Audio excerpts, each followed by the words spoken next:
En la tierra de Tiro y Sidón creció la Virgen Europa, hija del rey Agenor, en el profundo retiro del palacio paterno. Hacia medianoche, a la hora en que los sueños que no mienten y visitan a los mortales, el cielo le envió una singular visión. Sucedió que se le aparecieron dos continentes bajo forma de mujer, Asia y el que se le enfrenta, y empezaron a pelearse por ella. Una de las mujeres tenía figura de extranjera, la otra, y esta era Asia, se parecía por el aspecto y los gestos a una indígena.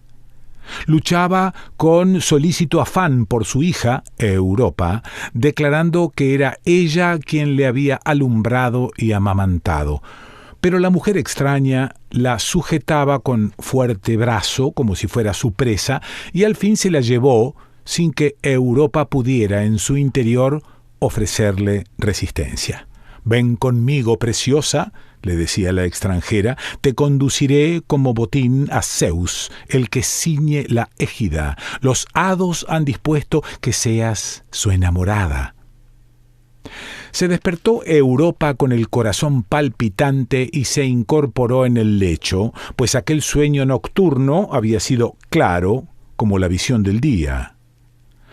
Largo rato permaneció sentada, inmóvil, la mirada fija delante de sí, pues ante sus desorbitados ojos creía ver aún a aquellas dos mujeres.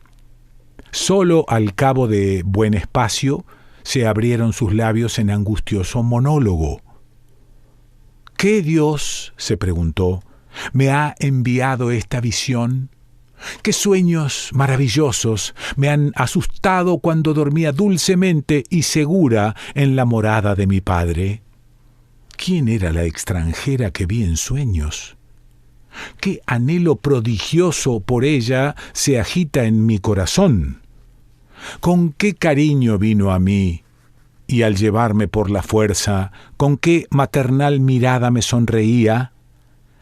Quieran los dioses inmortales convertir en bueno el presagio de este sueño. Había llegado la mañana.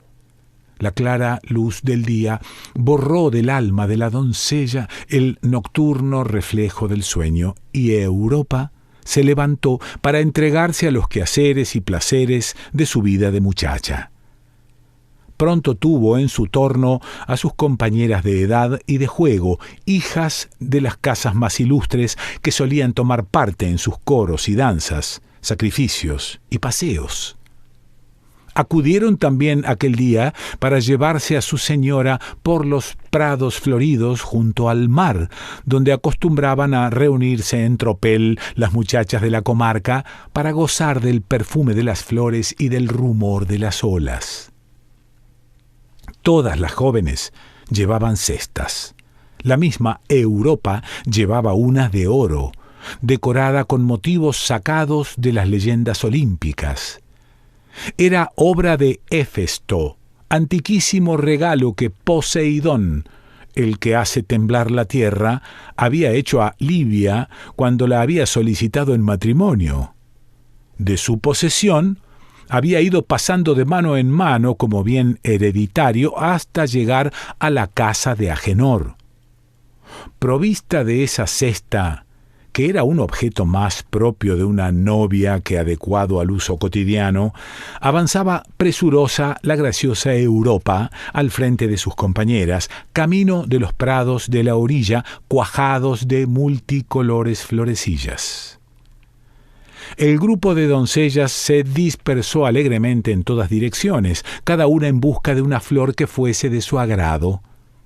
Esta cortaba el brillante narciso, aquella se sentía atraída por el balsámico jacinto, una tercera optaba por la violeta de suaves perfumes, otra, a su vez, se prendaba del aromático serpol y otras elegían el azafrán de atrayente amarillo. Y así corrían las mozas de un lado a otro. Europa, empero, no había tardado en encontrar lo que buscaba. Allá estaba, de pie, semejante a la diosa del amor entre las gracias, sobresaliendo entre sus compañeras, con un ramillete de ardientes rosas en la mano alzada. Cuando hubieron recogido las flores suficientes, las doncellas se echaron sobre el césped, la princesa en el centro, y comenzaron a tejer guirnaldas con el propósito de colgarlas luego en los verdes árboles como obsequio para las ninfas del prado. Pero no iban a disfrutar mucho tiempo con sus flores en la tranquila existencia de la joven Europa. Se introdujo de pronto el destino que le predijera el sueño de la noche anterior.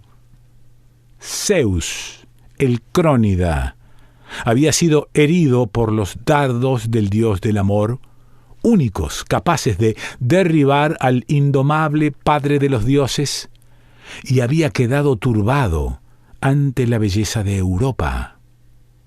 Temeroso, sin embargo, de las iras de la celosa Hera, y no creyendo poder turbar la inocencia de la Virgen, el taimado dios ideó una nueva treta. Cambió la propia figura en la de un toro. Pero qué toro. No como el que pasta en los prados comunes o se doblega bajo el yugo para tirar de las cargadas carretas, no, sino corpulento, de apuesta figura, robustos los músculos del cuello y el corvejón poderoso.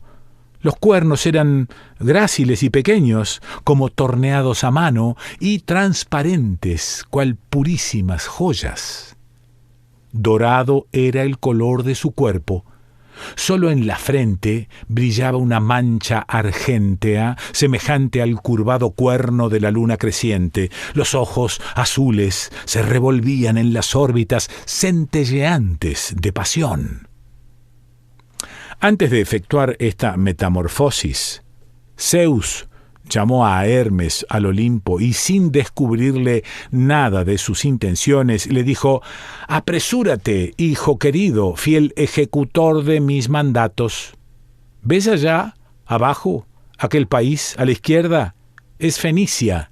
Dirígete a él y conduce a la orilla del mar el ganado del rey Agenor, que encontrarás paciendo en los prados del monte».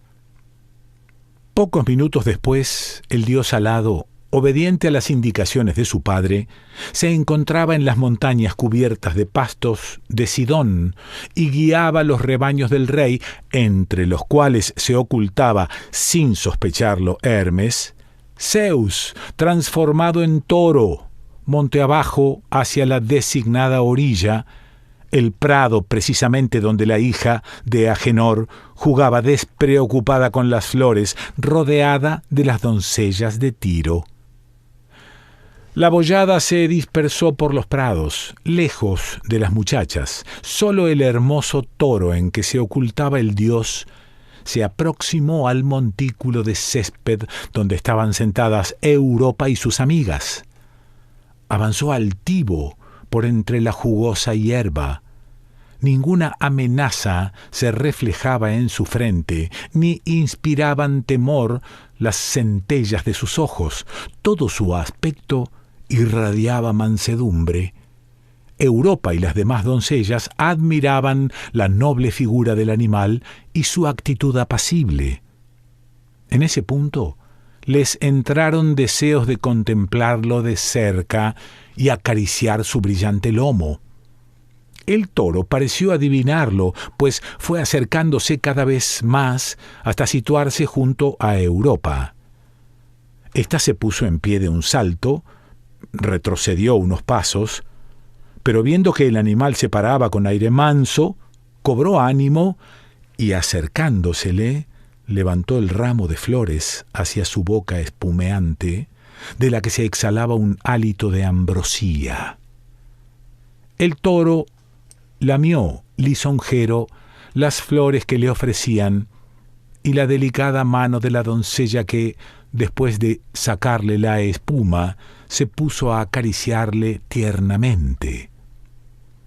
Cada vez más encantador le parecía a la doncella el apuesto animal, tanto que se atrevió a imprimir un beso en su frente fulgurante, a lo que la bestia dejó oír un gozoso mugido, no el ordinario mugido de los demás bueyes, puesto que sonó como la nota de una flauta de lidia cuando resuena en un valle rodeado de montañas. Se echó luego a los pies de la hermosa princesa y mirándola anhelante, inclinó ante ella la cerviz y le mostró el amplio lomo. Entonces Europa dijo a sus amigas las doncellas: «Acercaos, queridas compañeras, nos subiremos a las espaldas de este hermoso toro y nos divertiremos con él. Pienso que cabemos las 4 holgadamente como en una espaciosa barca. Parece tan apacible y tan manso, y es tan distinto de los demás toros. En verdad que tiene el entendimiento de un ser humano, y no le falta sino el habla». Y así diciendo, tomó de manos de sus compañeras las guirnaldas una tras otra, y adornó con ellas los cuernos bajados del toro. Después, sonriendo, saltó ligera sobre su espalda, en tanto que sus compañeras amigas la miraban vacilantes e indecisas. Cuando el toro hubo logrado su propósito, se incorporó de un brinco. Al principio echó a caminar despacito, con la doncella a cuestas. No tan despacito, sin embargo, como para que las mozas pudieran mantenerse a su paso. Pero cuando hubo dejado ya los prados a su espalda y llegado a la desnuda playa, emprendió veloz carrera, de modo que no semejaba un toro al trote, sino un alado corcel. Y antes de que Europa pudiese darse cuenta de la situación, se lanzó al mar en un salto y nadando se adentró en las aguas con su botín. La muchacha se agarraba con la mano sobre el lomo, el viento hinchaba sus ropajes como una vela. Angustiada, dirigía ella los ojos hacia la tierra que iba alejándose, y en vano llamaba a sus compañeras. El agua rodeaba al nadador toro, y para protegerse de las olas impetuosas, la doncella encogía temerosa las piernas. Pero el animal seguía nadando cual una nave. Pronto hubo desaparecido la orilla, se puso el sol, y en la penumbra de la noche ya no distinguió la desventurada virgen a su alrededor más que ondas y estrellas. Y así prosiguió el viaje. Se levantó el sol de nuevo. Durante todo el día siguió Europa flotando en medio del oleaje inmenso, montada sobre el toro, el cual cortaba las aguas tan hábilmente que ni una sola gota mojaba su preciada presa. Por fin, al anochecer, llegaron a una playa lejana.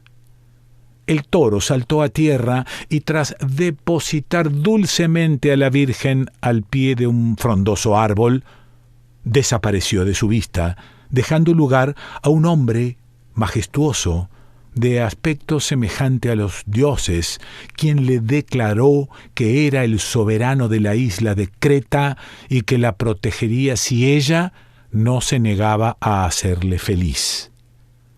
Europa, en su triste desamparo, le tendió la mano en signo de conformidad, y Zeus logró el fin de sus deseos. Luego se esfumó también, como había venido. Europa despertó de un largo sopor cuando ya el sol matutino se hallaba en el cielo. Miró en torno así con ojos confusos, como buscando la tierra natal. «¡Padre!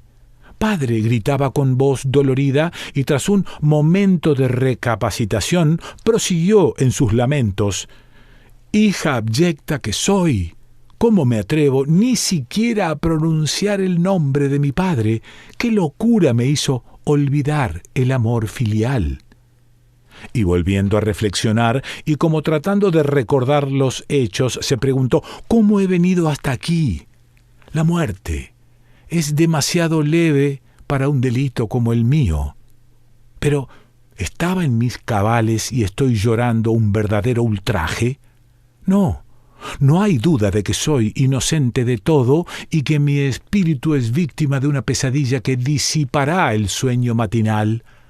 ¿Cómo podría haber preferido irme flotando por las olas infinitas a lomos de un monstruo a seguir cortando flores en mi apacible seguridad? Así dijo, y se pasaba la mano abierta por los ojos como para borrar aquel sueño abominable. Pero cuando miró a su alrededor, todos los extraños objetos continuaban inalterados. La rodeaban árboles y rocas desconocidos, y un oleaje siniestro proyectaba sus espumas al romper en los acantilados sobre una playa jamás vista. «Ah, si me topase ahora con ese toro execrable», clamaba la doncella, presa de desesperación, «¿cómo lo apartaría de mí? No descansaría hasta haber destrozado los cuernos de monstruo que tan admirable me parecía hace un momento. Vano deseo.